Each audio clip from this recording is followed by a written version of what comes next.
Hi, I'm Janice Switlo, and this is part 29 and the conclusion of my book, Cede 2.0, regarding the First Nation Land Management Act regime.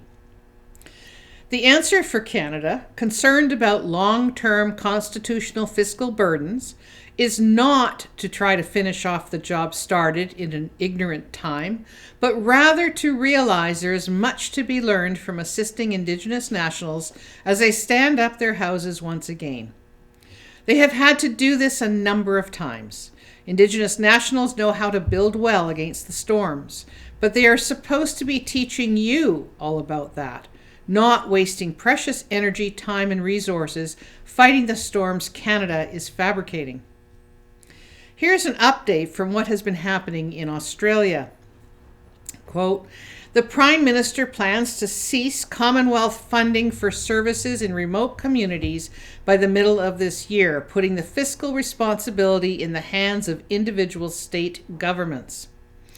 Western Australian Premier Colin Barnett announced this was a financial burden his state couldn't shoulder alone, and as a result, up to 150 remote communities could be forced to close. If community closures take place, over 10,000 people would be removed from remote communities and placed into larger regional towns.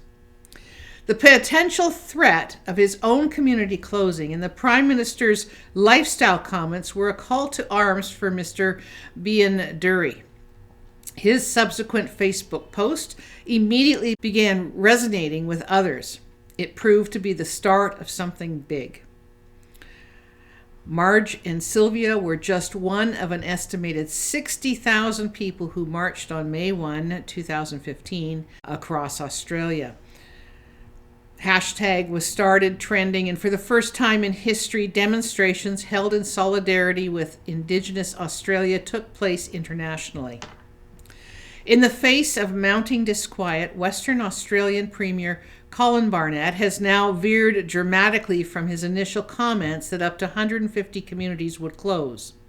Mr. Barnett told reporters in Perth that no person will be forced from their land, before adding ominously that the state will not be able to provide services across that many communities. I know it's an emotional issue. I know it has been stirred up a little bit, and some people have been unfairly and unnecessarily alarmed. Western Australian Premier Colin Barnett.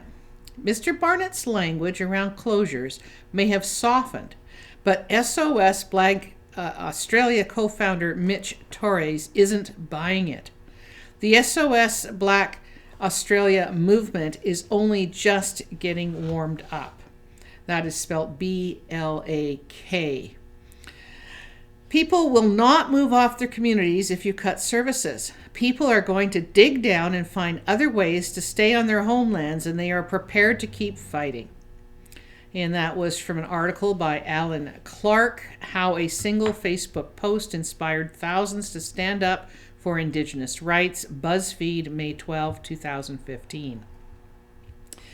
In the photographs from these events, there are no Australian political names on posters. Instead, they read, "No pride in genocide. Always was, always will be Aboriginal land. Our homelands. Stop the forced closure of Aboriginal communities. Sovereign rights. Keep the fire burning. Assimilation continues. Our land, our life. My country is my home." And the organizers released this statement. "We reject any government attempt to assimilate us into the Australian political mainstream or do what is best for us. We want full and genuine recognition of our unceded sovereignty, and we will not rest until this is achieved." They are not looking like domestic ethnic minorities or Aboriginal groups. They are not asking to be reborn as mere creatures of law. For Indigenous nationals, answers lie in reconnecting to what really matters, what really measures success and happiness in your nations, deciding how to measure your own progress, and acting in accordance with your own rule of law. That rule of law, I caution, includes honoring the treaties made with the Crown, understanding how continuing Indigenous nations remain bound, Any crimes against peace committed by Indigenous nationals in the name of Indigenous nationals threaten unleashing lawful conquest in the name of the Crown. There is no recovery from that. But enforcing treaties, the constitutional foundations of the Crown governments, is a serious matter warranting serious action. Indigenous nationals, allegiance owed to the Crown, have the duty to see to it that none commit or threaten crimes of peace in her name. That preserves the peace and the Crown's territorial integrity. It does not threaten it. Where it is absolutely clear that Indigenous nations remain, that the treaties thus remain, where Indigenous nationals have no desire to change that despite what some may say or do that has suggested otherwise, fully informed, decided, then Canadian government persistence in opt-in initiatives coupled with thoughts of only policy can prove fatal to them, not you. Again I ask, who are you? To which I now add, so then, prove it. Show me. It is getting so hard to see you, and it is not the fault of the graduated lens I wear. It is my sincere hope that for those who continue to be Indigenous nationals, particularly those holding positions in local communities, that they will view the FNLMA, the First Nation Land Management Act, like a fallen acroma. The acroma is a majestic tree found in the forests of the Antilles. There is a Creole proverb that goes, "When the acroma has fallen, everybody says it's only rotten wood." Describing how, where a powerful or wealthy person meets with misfortune, that person is then treated with contempt by those who formerly sought their favor or admired their qualities.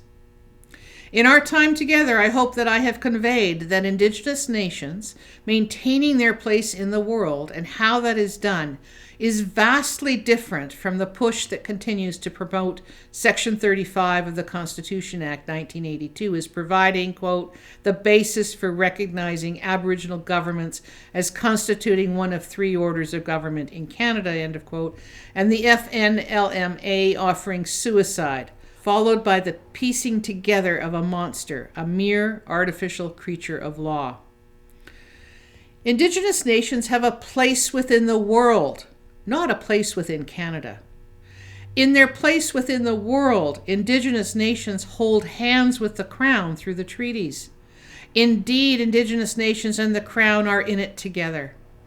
Indigenous nations are not relegated to being mere domestic creatures of federal legislation within Canada. That is not their rightful place. Indigenous nations have not been conquered. If they had been, there would have been no need to conduct any of these citizenship, opt-ins, and enfranchisement operations attempting to appropriate, to convert, to plunder, to take their lands, targeting especially the children. Quote, the truth is like a lion. You don't have to defend it. Let it loose, it will defend itself, end of quote. Augustine of Hippo, November 8, the year 0354. And now that I have let loose again on the First Nations Land Management Act regime, that is all I have to say. Except that I do want to share with you a few of the words from the summary of Apple Seed published in 1999.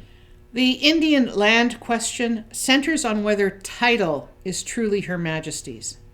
The framework agreement cedes that it is Her Majesty's. That's the framework agreement on the First Nation Land Management Act regime. Suddenly, the Indian land question disappears. This attacking of the beliefs and religions of the Aboriginal peoples is not new. It has persisted since contact. When the effort is underway, it is never openly seen for what it is, nor disclosed. Aboriginal parents were told their children would get a good education and opportunities to improve their conditions and strengthen their people. Instead, their beliefs and their language were beaten from them. It is no different with the new regime. The Aboriginal people will be weaker, not stronger, after its effects. However, if the new regime is implemented with the people not realizing the effects until later, Canada will then find itself in the throes of a holy war.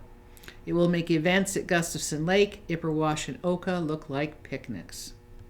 The honor of the Crown demands full information before the Aboriginal peoples can give binding consent. I do not see this happening. What I hear Aboriginal people want and think they are getting, and what I see them being offered and actually getting, differs so greatly as to suggest a repeat of history. My advice to Her Majesty's representatives: stop the trickery. It's just not honorable.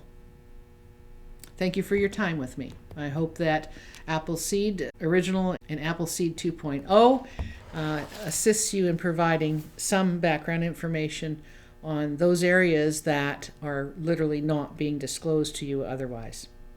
Take care.